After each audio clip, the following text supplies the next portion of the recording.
bhagavate vasudevaya. Om namo bhagavate vasudevaya. Om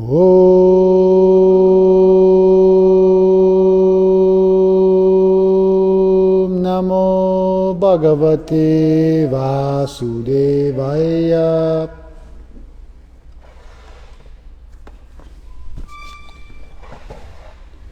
We are on the 4th chapter of the Gita, and we're just around text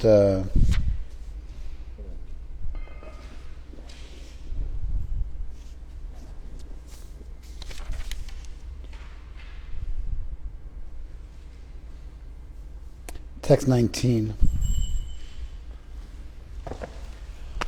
Okay. Well,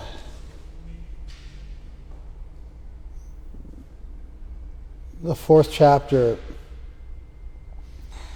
comes in on the heels of the 3rd chapter. And Arjuna asks that question, why is it that I do the wrong thing even when I want to do the right thing? And Krishna explains it's calm, desire, or lust, or thirst. Buddha says thirst. And Krishna elaborates a lot. He does quite a good job of detailing the nature of desire, how it enters into your consciousness, how to control it and deal with it. What are the problems with pursuing a life based on desire? And then he starts out the 4th chapter and says, what I'm teaching you. Now, what I'm teaching you could be everything that's come up till that point, or what I'm teaching you could be just that last teaching. Either one works. What I'm teaching you, I taught at the dawn of creation, which then elicits a response from Arjuna. What do you mean? You're a human and I'm a human. And then Krishna explains that no, I'm God incarnate. Now that word incarnate means to take on karna. So to take on flesh. So that word incarnate is not strictly speaking an accurate word to use to describe what we think God does when God enters the world. Because we don't believe that God takes on a body of flesh, of carne asada. Right? And so we don't think that Krishna takes on a body of flesh, carnal desires. There's a semi-sophisticated way to refer to sexual desires of the flesh.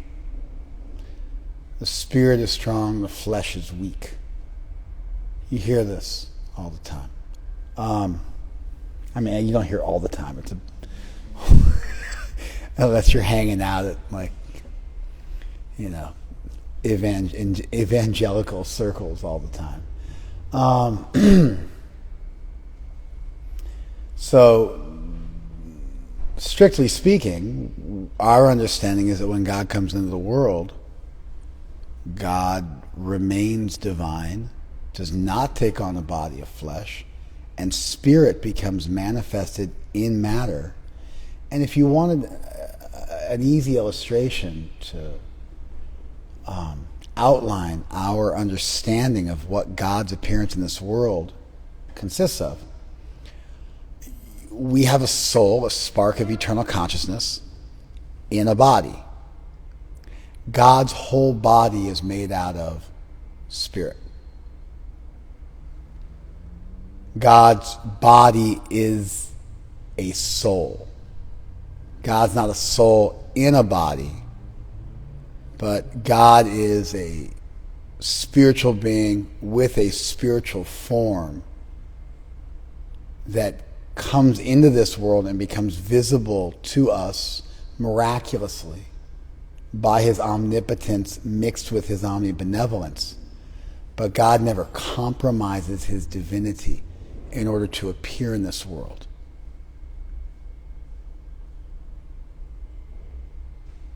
So when we say, Krishna is an incarnation, that's what we mean. And so we don't really mean he's taken on flesh. There's a number of different ideas about how God appears in this world. You've got the hypostatic union, which is that Jesus is fully man, male, and fully God. And so their idea is that Jesus is fully man and fully God.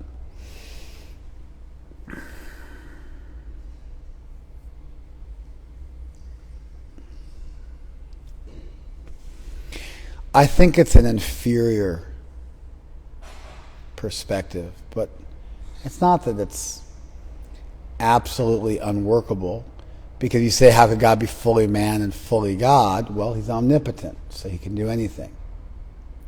But when you say God's fully man, you mean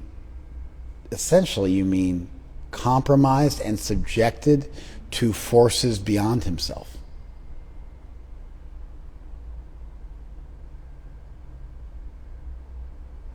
I guess we're going to go down the rabbit hole a bit on this one. Maybe we could everybody just pay attention for just a second, and we'll get back on track in a moment. Can God be everywhere and also in heaven? Yes, omnipotence would indicate that's possible. The law of contradiction, the propositional logical law of contradiction. That something cannot be itself and its opposite in the same way at the same time. If you're fully inside, you can't be fully outside. If you say, well, my body's inside but my heart's outside, that's not in the same way at the same time.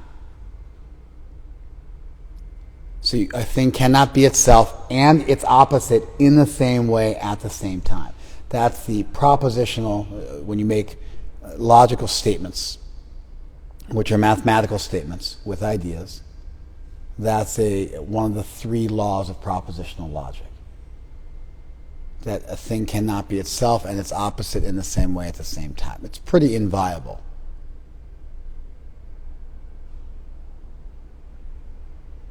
Violable. It's pretty inviolable. Not inviolable like it doesn't work. It's pretty much you can't violate it.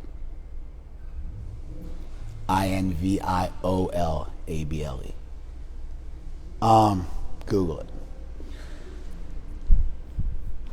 So, an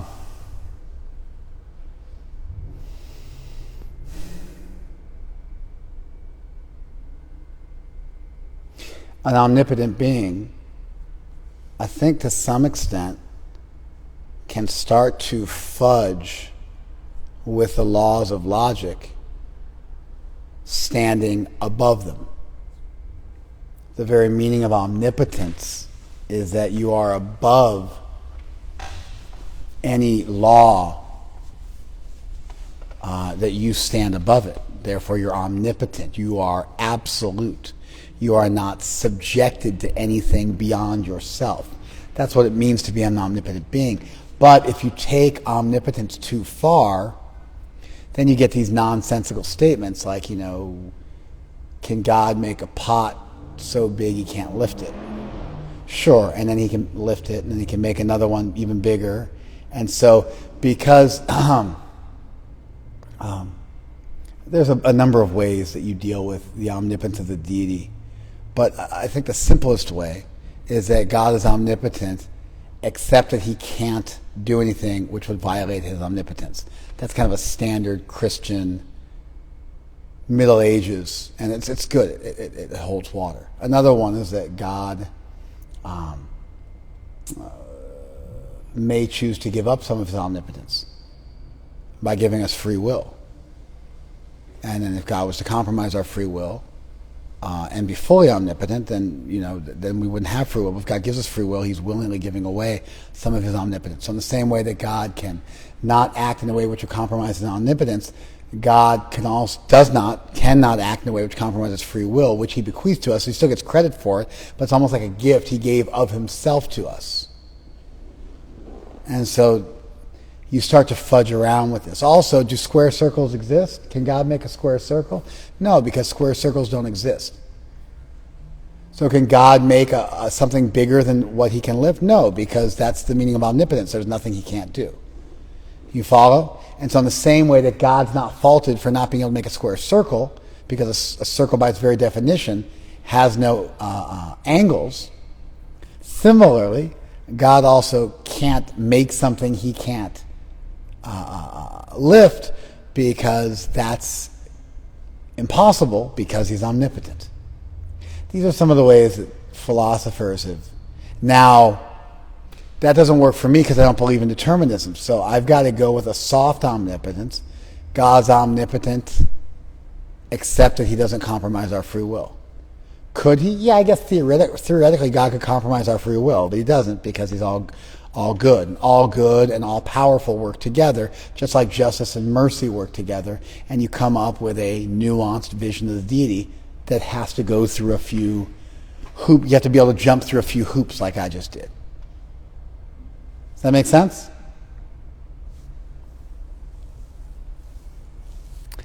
God being fully human and fully divine, because you've got to be able to play with what omnipotence means a little bit and the law of contradiction. Although it might sound like a crazy statement, we also say that God's within everything fully, and also in the spiritual world fully. So we also, in our own theology,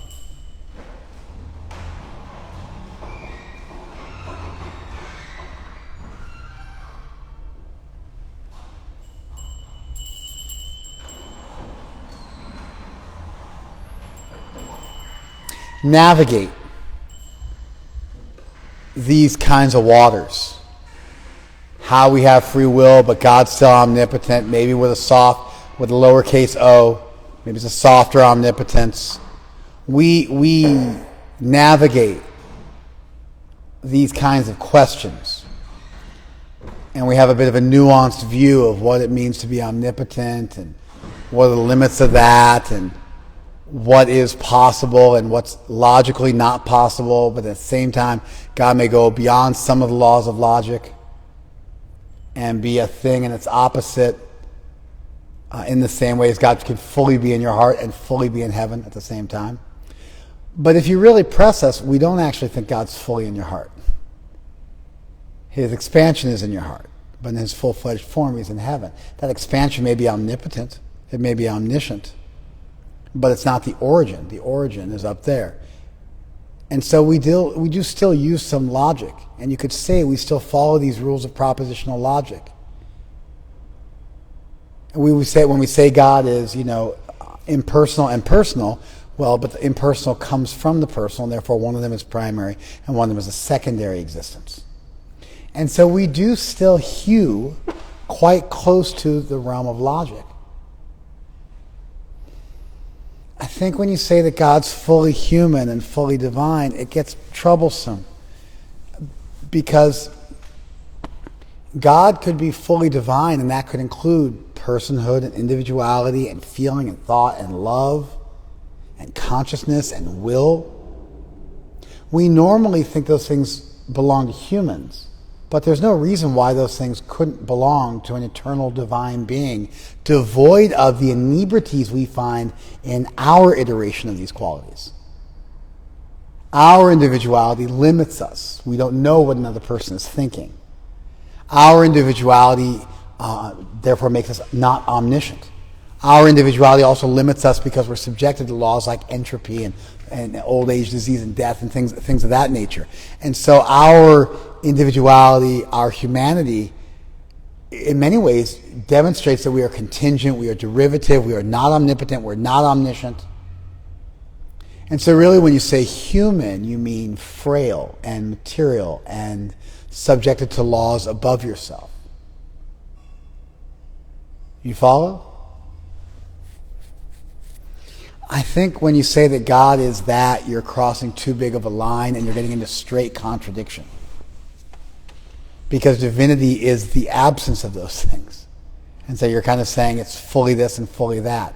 And in the exact same way, and it's diametrically opposed to itself, and it starts to become unworkable.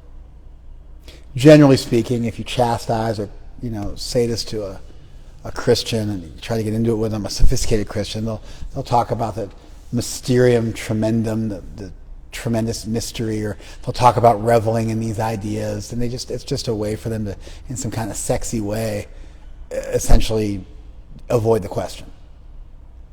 But it sounds at a glance like they might be saying something until you actually poke a little bit at it, and then it's like it falls apart. I'm unaware that we need to do that. If you start to press us on our idea of Vishnu versus Krishna, Radha versus Krishna, Chaitanya versus Krishna, I find that we do quite well. God being everywhere in all beings and in heaven, God being personal and impersonal, God having a form and being formless. We navigate these questions quite well, and we manage to steer clear of any direct logical fallacies. And we don't have to just say it's inconceivable. Our inconceivableness is our ability to fathom those things about God, this impossibly kind and loving being.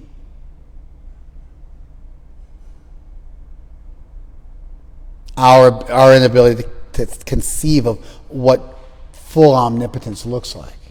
So there may be a limit to man's power of thought, and there may be a limit to how much we can capture the deity with our limited brains. But I don't find us getting into straight logical contradictions in our tradition.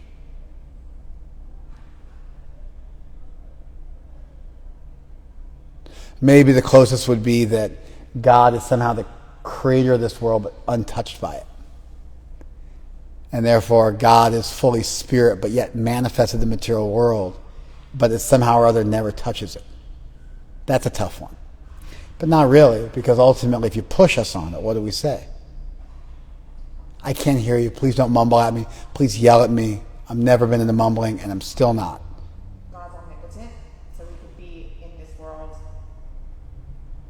in a spiritual way and not be touched by matter. You didn't understand my question. The material world came from God. But God never touches the world, never has anything to do with this world. How does matter manifest from something which is spiritual? Do you understand? How would we answer that question? Yell. We would say that God doesn't manifest as matter. That's what we would say. That there is no such thing as matter. That matter is ultimately spirit. That's why when you offer the flame, it becomes divinized. That's why we make prasadam. That's why when we do kirtan, those sounds are spiritual sounds. And that really matter is misunderstood spirit. Now you might think that I'm going off the deep end there by denying the existence of matter, but in the last purport to the Gita,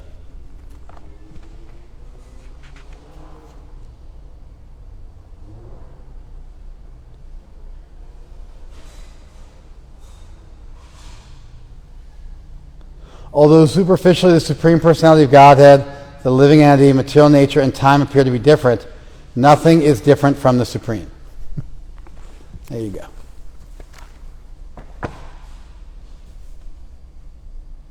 So, I mean, and if you really want to,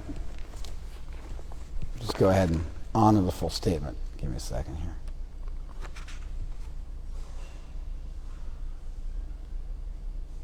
Nothing is different from the Supreme, but the Supreme is always different from everything. But you want to push us on that. We'll say that Krishna is different from everything in that he's the origin of everything. That he has things to an infinite degree beyond the degree that we have those qualities.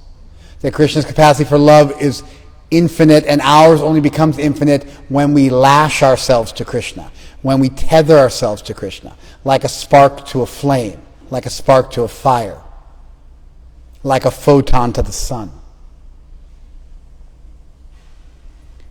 And so if you push us on this, we reconcile. I don't think it's possible to reconcile God being fully human, having a body made out of flesh, getting old and dying, suffering on the cross, having doubts and fears, and at the same time being fully divinized. I don't actually think it works.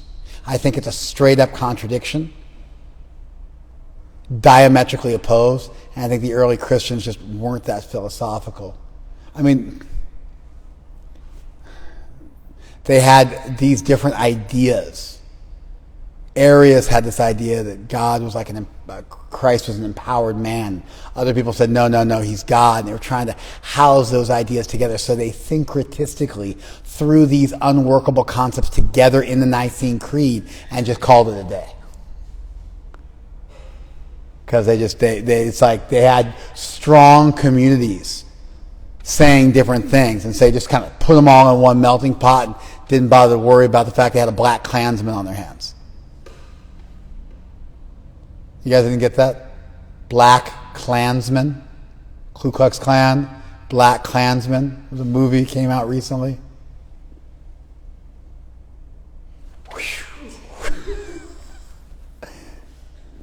They didn't realize they had something unworkable on their hands.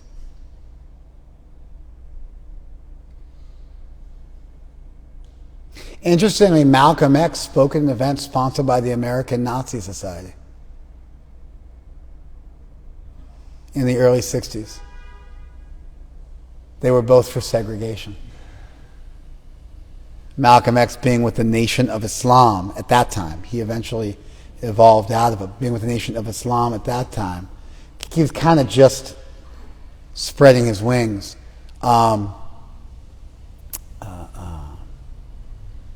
He believed that black people should form their own nation, ultimately go back to Africa at this time, form a nation within the U.S. in the meantime, not have anything to do with the blue-eyed devil, the white man, and live absolutely separate from white society. And in that sense, he found some common ground with the American Nazi Society, which also had similar racial motivations, because they also didn't want to be with black people, and black people didn't want to be with them, and so they actually became strange bedfellows for a half a minute.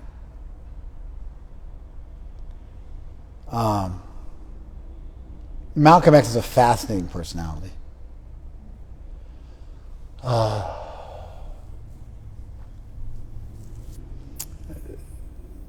He went to jail for 6 years, converted to the Nation of Islam, which isn't really a Muslim movement. It's this Elijah Muhammad's interpretation of a W.D. Fard, who's probably an Afghani man who preached in Detroit in the early 30s during the Great Depression, and spoke about kind of a back to Africa movement, and was involved in Islam, and did a little bit of like a Christian Muslim kind of syncretism where you kind of threw that together, started schools, built up their membership, had like almost like a caste system with this group. I mean, they really got like into it. He had a huge following in the 30s. Elijah Muhammad was one of his disciples. Fard disappeared. Elijah Muhammad became the heir apparent and sort of took over. He converted Malcolm X, and Malcolm X grew their membership from, a couple of thousand to 50, 60,000. From 500 to 25,000, or from a couple of thousand to 50,000. There's different estimates. Then he was critical when Kennedy was assassinated. He said, the chickens came home to roost. I'm happy about it. Saying he got his karma. Essentially, he got what he deserves. Chickens came home to roost, the Southern way, old American way of saying he got his karma. And Elijah Muhammad said, don't speak about Kennedy's assassination, but Malcolm X couldn't hold his tongue, so he said it. He got censured. When he was invited to come back, he didn't come back. He broke free, immediately started to get death threats. Gave a famous speech at the beginning of April called The Ballot or the Bullet. And then went to Mecca. He went on the Hajj. And he had been told by Elijah Muhammad that there were no white people were allowed in Mecca. No white people were allowed in Islam because they were inherently evil. And they couldn't be rectified except through Islam, but they weren't allowed in Islam because they were inherently evil and therefore they were doomed. But he went to Mecca for the Hajj and he saw a bunch of Russian Muslims with blue eyes and blonde hair. Because there's a whole Central Asian plateau and the people have very, very fair features. And so he saw people from that neck of the woods, fully white Muslims, hanging out with fully black Muslims, like a big old United Nations, United Colors of Benetton, and it blew his mind. Because he'd been in the U.S. till that time. Hadn't really seen stuff. Anyway, he made a couple of trips through Africa as well. I think he'd already made a trip previously through Africa. He made a second trip through Africa. And actually, he made 2 trips through Africa. But I think he might have also done something for Elijah Muhammad previously, but didn't really see enough of things. But this time around, he was welcomed. He met with big dignitaries, and he saw white and black people because the North Africans look white. And so he realized that his whole idea of like these racial divides was poorly put together. And he came back. And the last recorded speech he gave, he never wrote a book, so all we have of his stuff is his speeches. And I've been fascinated recently by his speeches, so I've been reading them. But his last speech was on Valentine's Day, 1965, and his house just got firebombed in New York. And he went up to Detroit, and he gave a speech up in Detroit the same day. And it's like clothes smelled like smoke, and he just rescued his family. And then he was assassinated, like 6 days later, something like that. The Nation of Islam came after him because he was critical of their leader, Elijah Muhammad, who was a womanizer, and so preached a real strict protocol, but didn't follow it himself.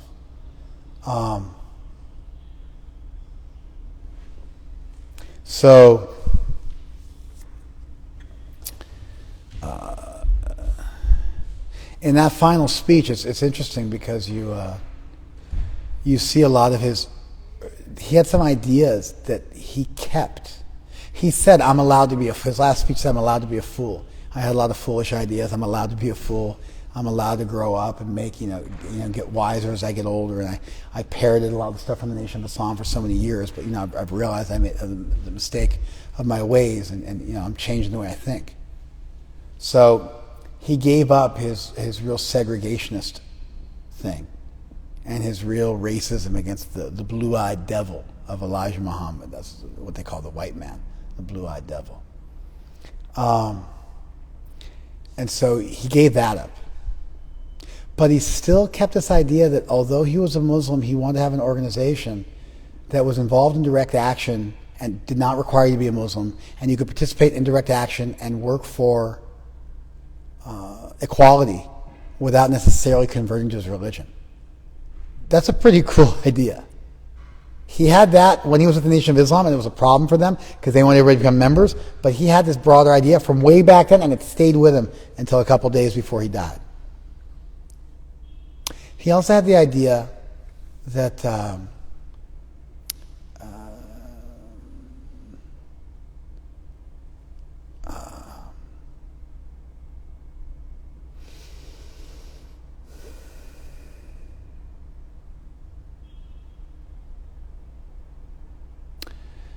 that the civil rights movement wasn't the program.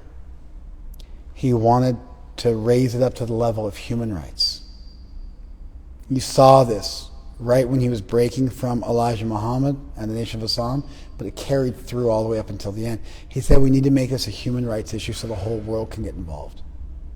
It's not just about black people in this country. It's about black people all over the world, 100 million black people all over the world who are being treated poorly and being discriminated against. The black people in South America, because a ton of black people in South America, because the slave trade went there too. And then the black people in the U.S., and then the black people in Europe, and then the black people in Africa. And all these communities had to come together.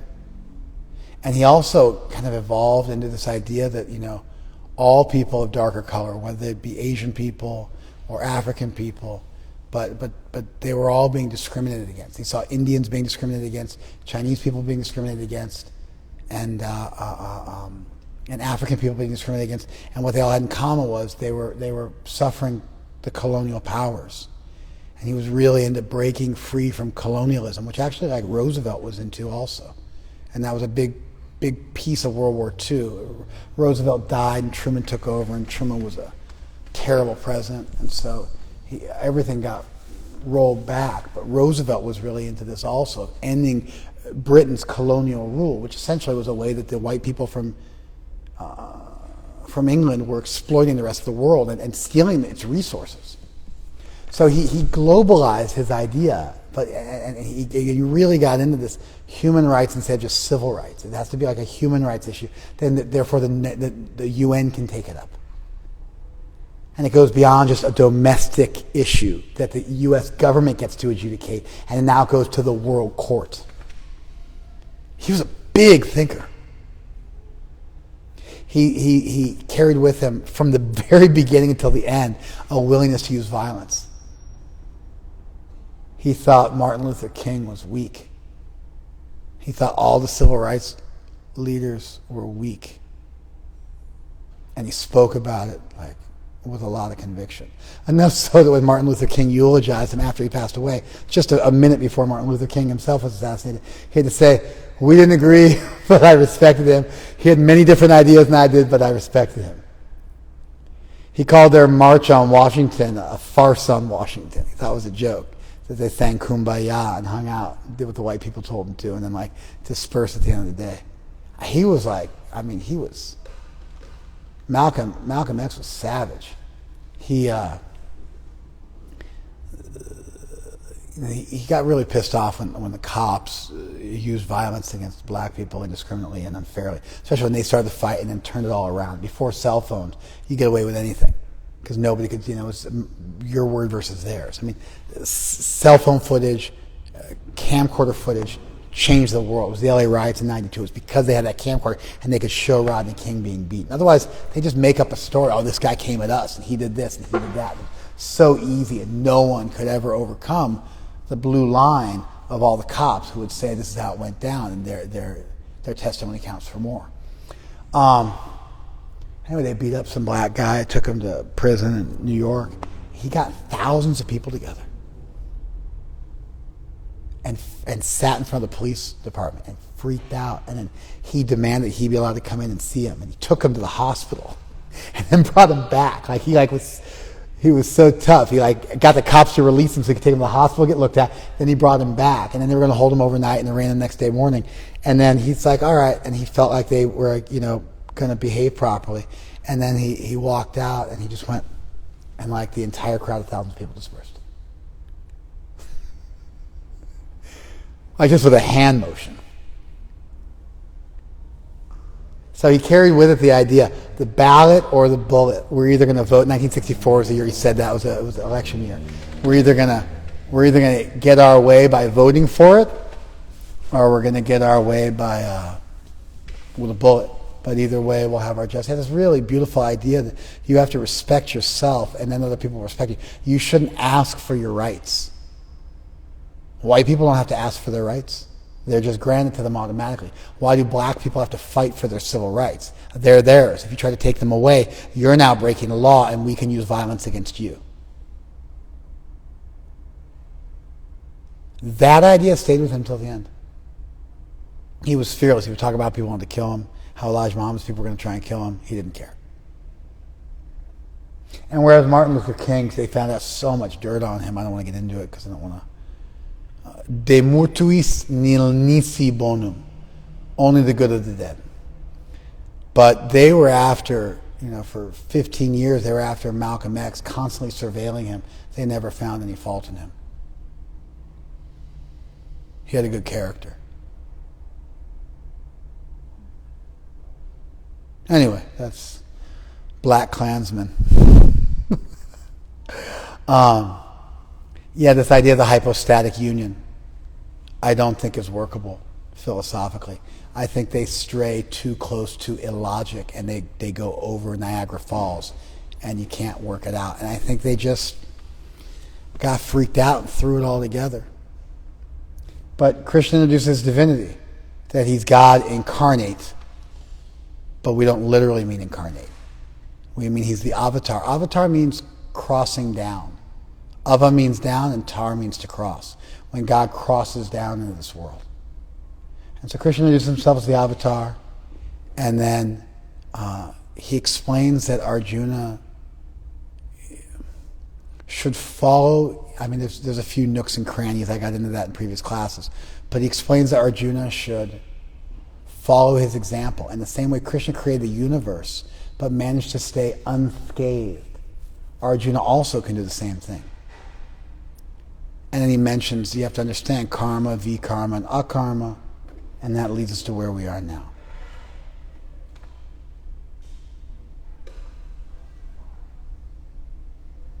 Text 19. One is understood to be in full knowledge. Also, Malcolm X, he was really up to date on current affairs. He studied the political system in the U.S., and he understood the difference between the Democratic and Republican parties. He understood the Dixiecrats were the kind of holdover Democrats who were racist. And he understood filibustering, he understood gerrymandering, he understood the redrawing of voting communities to get your people elected, stuff that still goes on to this day. He understood American politics. And then he went on an international stage and he learned about global politics and colonialism and how we've been stealing the wealth of other countries for centuries. And so he always kept himself abreast of current affairs and what was going on. He had a real healthy distrust of the press and how they would twist issues and talk about the things that were important to them, but then, not get into the stuff that they didn't agree with. And, in a lot of ways he was quite prophetic, because a lot of the stuff that's, a current affair right now, he was beating the drum about 50 years ago.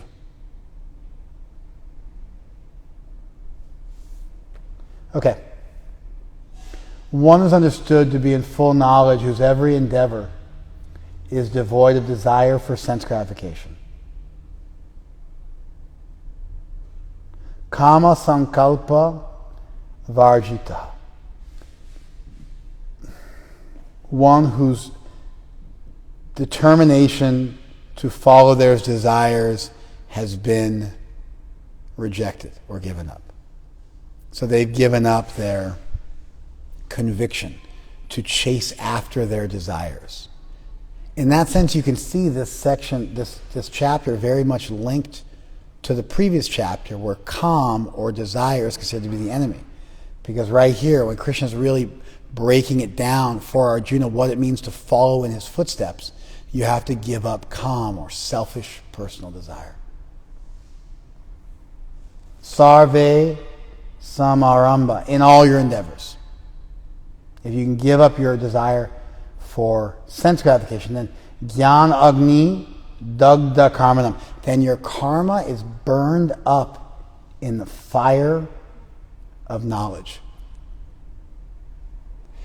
A lot of times they'll talk about karma and jnana, or knowledge and action, being two different paths.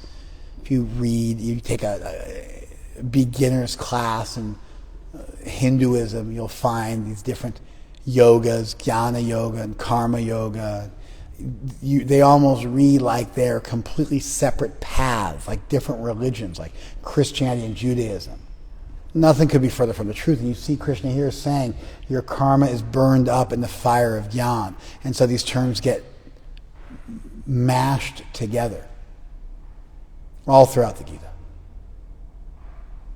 So you give up your desire, and then your karma becomes burned up in the fire of knowledge. Now, if your karma is burned up in the fire of knowledge, it means you don't get any reaction. And so remember how I always say that karma means action, but karma pal means reaction, with a couple of exceptions? This would be a section where the word karma could be, it burns up your karma. What does that mean? It means you get no fruit. And so you can see how the word karma as a secondary definition would mean reaction, even if its primary definition was action. Tamahu panditam Buddha. So, wise people say that person is learned. Wise people say that person is learned. The person who gives up desire and therefore works according to their duty, because they're still working, but then their knowledge and their freedom from desire, that knowledge, that freedom from desire, that wisdom, burns up their karma. And this is how you can live in this world without being of it. It's how you can follow in Krishna's footsteps. He creates the whole universe, and you can go to work and not get enmeshed.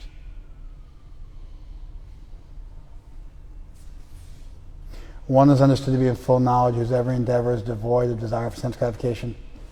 He's said by sages to be a worker for whom the reactions of work have been burned up by the fire of perfect knowledge. There you go.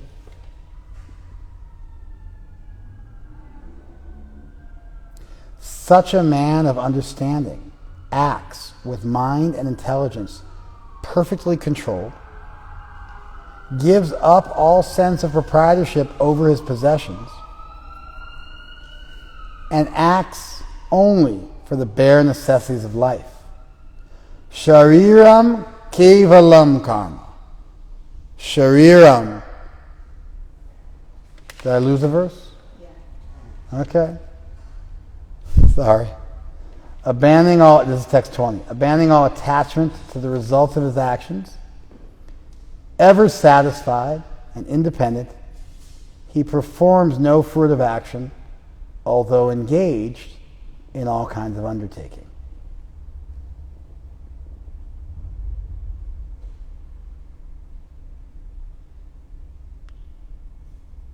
Karmani abhipravrittaha. Although he is although he's engaged in, beginning to doing all kinds of karma, naiva kinchit karoti saha. He doesn't do anything. That's what it says. Kinchit means anything. Naiva kinchit. Not anything. Karoti saha. He does nothing. Although he's doing so many acts. Because the results get burned up in the fire of knowledge because he's not acting out of selfish desire. We understand this. If a police officer is acting fully in accordance with the law and commits violence fully in accordance with the law. Like I saw recently, I saw a police officer pull his gun. And then another guy. And the other guy had a rifle. And he was clearly out of his mind. And the cop's got his gun pointed at the guy with the rifle, but the guy's not pointing the rifle at the cop. But he's holding it and kind of moving it around, like almost pointing at him. And the cop is pleading with him, begging him to put the gun down. Begging him. You hear in his voice is cracking, he's crying. Pleading with him. And finally the guy starts to bear down on the cop and he shoots him. I saw another video. Some idiot with a machete is running around and the cops draw down on him. And they're begging him. And he's running at the cops. And they're waiting. They don't want to kill him. And they got their body cams on. They don't want to kill him. And he's running at them, and he kind of stops because he's that spun out. He's like not sure whether he's coming or going. And eventually you see him kind of switch, and he commits. He starts running at them. And he gets close to them, and they just unload on him. those cops, they're not guilty of any crime. We understand this. When you got no agenda, when you're just doing the right thing, you're free from karma.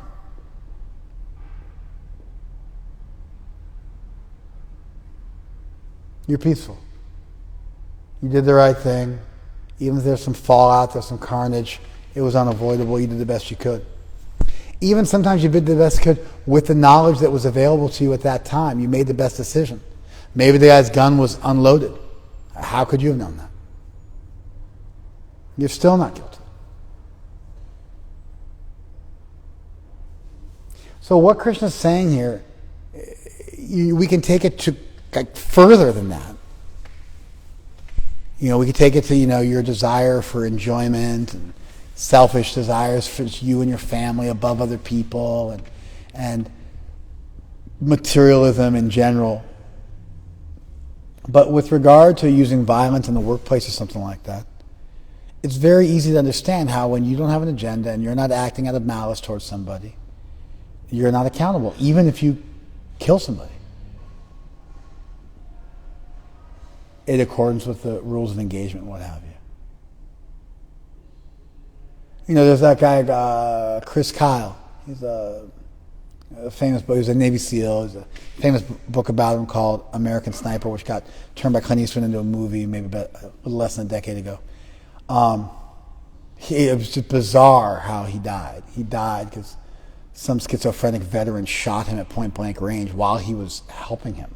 And he had a gun on him. He had a 1911 Colt on him. And he was taken to the gun range, this crazy guy to the gun range.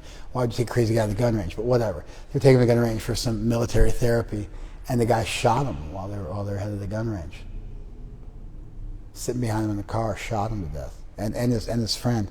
He was the most successful sniper in the history of the U.S. military. Killed 160 confirmed kills.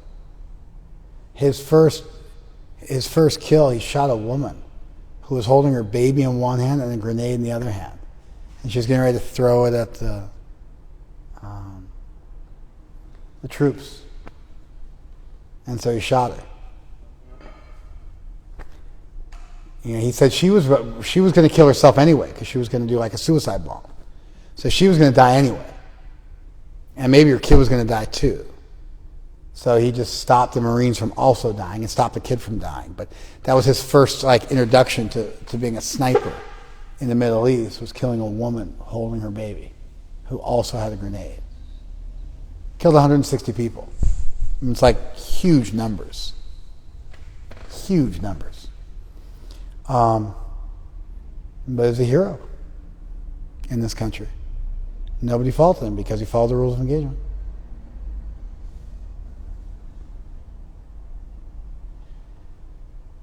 Bizarrely, he met his end at the end of a gun after he retired and survived 4 tours of duty.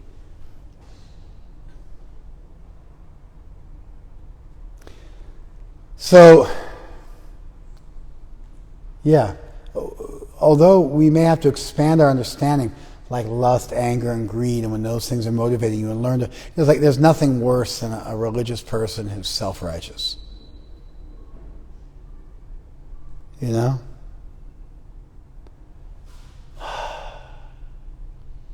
I can't ever hold on to being self-righteous. I got too much self-doubt because I'm not an exclusivist. If I became a Christian, I wouldn't have such self-doubt. To really be toxically self-righteous, you have to think that you're the bee's knees and you're in possession of the one true way. Then you can really look down at other people from other religions and think that they're just of the devil, that they're just categorically wrong.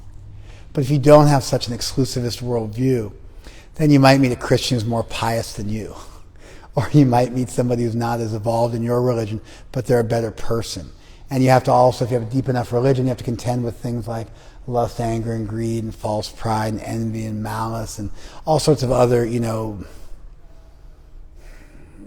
subtler qualities that you have to rout out from your character, and they prohibit you from being too self-assured.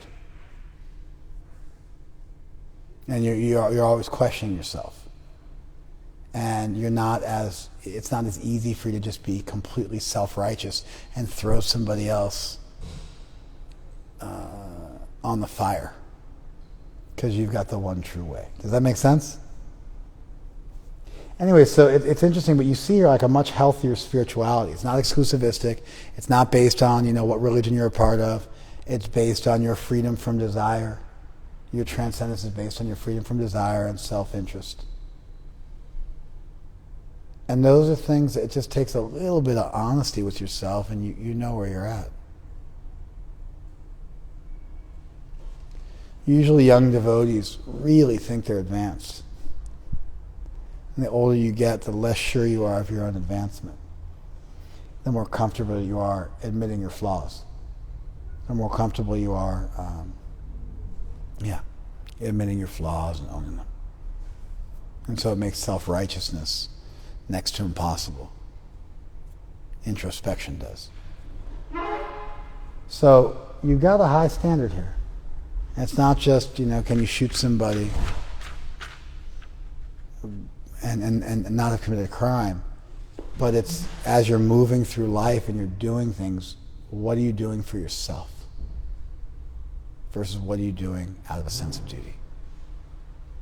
And that stuff you're doing for yourself or your family or your loved ones, that stuff you get some reaction for. But that stuff which is being done merely because it's your duty. Only because it's your duty. Attaching yourself to a higher cause.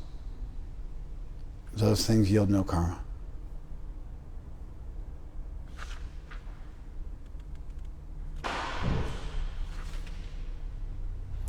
Such a man of understanding acts with his mind and intelligence perfectly controlled, gives up all sense of proprietorship over his possessions, and acts only for the bare necessities of life. Shariram kevalam karma. His karma, his action, is shariram kevalam. It's only for the body. It's only to maintain the body. Sometimes we say in English, to keep body and soul together. Just trying to keep body and soul together. It means I'm not trying to buy a big fancy house or a big fancy car or a big fancy anything. I'm just trying to keep body and soul together.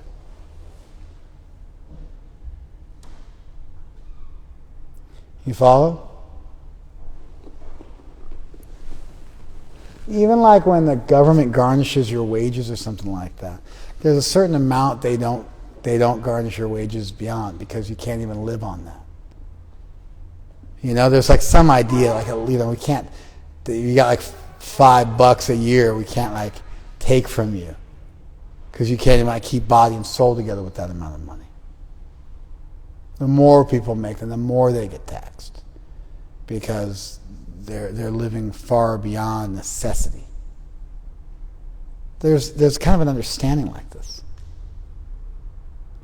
There's kind of an understanding like this, at least, in certain political circles, there's this idea. But even across the board, at a certain level of poverty, you don't take anymore. It's like it becomes cruel. So you're acting just to keep body and soul together. Yata chitatma, with your mind controlled, nirashi, without desire. Tektva sarva parigraha, you've given up all sense of possessiveness. And then kurvam na apnoti kilvisham. You don't attain any contamination from living in this world. Being in this world and living as a pure soul and doing your duty, free from personal desire, doesn't yield any karma. This is Krishna fleshing out. You have to understand what is karma, what is vikarma, and what is akarma. The thing to be avoided is selfish. So it's not necessarily that you shouldn't fight. You might have to fight.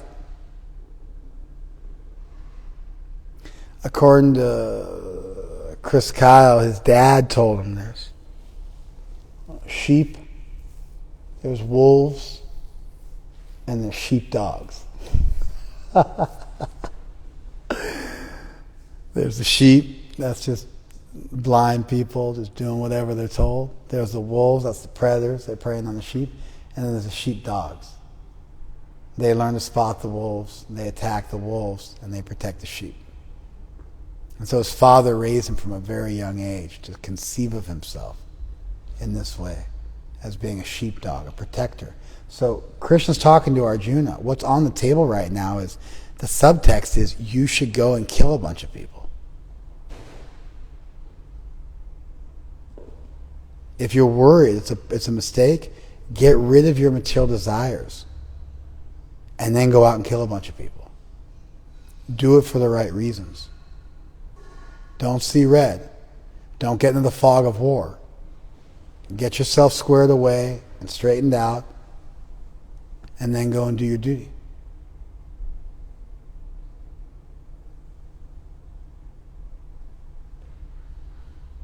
The context, what's at stake, is very, very heavy.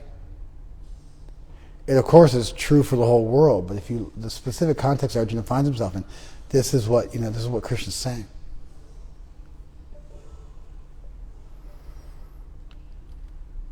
He who is satisfied with what comes of his own accord, yadricha, of its own desire. This is really important for devotees.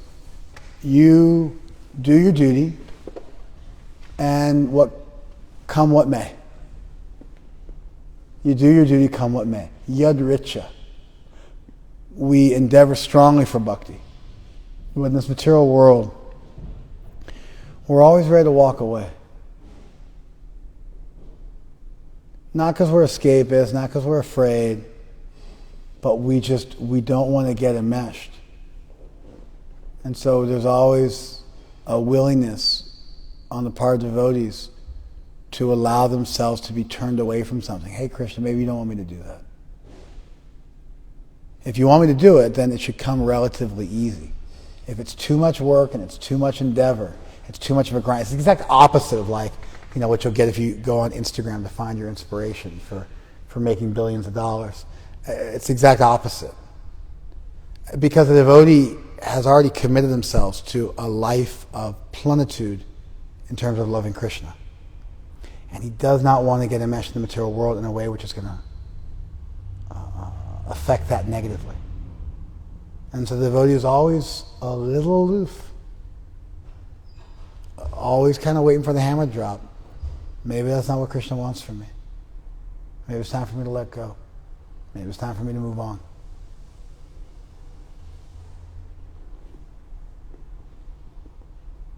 Materialists can't understand this. What a beautiful thing this is. The devotee is so in love with Krishna, such a burning yes in his life. He's so in love with Krishna that he's willing to just be a bit aloof from the material world. Step off just a little bit from the material world. He who is satisfied with gain which comes of his own accord, who is free from duality and does not envy, who is steady in both success and failure, is never entangled, although performing actions. Failure doesn't delude us. It's just when you have to give too much of your prana and too much of your life. Failure doesn't even fatigue us. It's when we feel like, hey, maybe Krishna doesn't want me to do this. And this final verse is there. The work of a man who's unattached to the modes of material nature and who's fully situated in transcendental knowledge merges entirely in transcendence. Here it says he's mukta, he's liberated, and he's jnana avastita, cetasa. His mind is situated in knowledge. And he's yagyaya charata karma. He's doing his karma for yagya. So here you have the word yagya, gyan, and karma merged together. Now it's not just karma and gyan, but it's yagya, karma, and gyan. All these things are merged together. Thank you, IGTV. You can stay on if you're on Facebook or Zoom.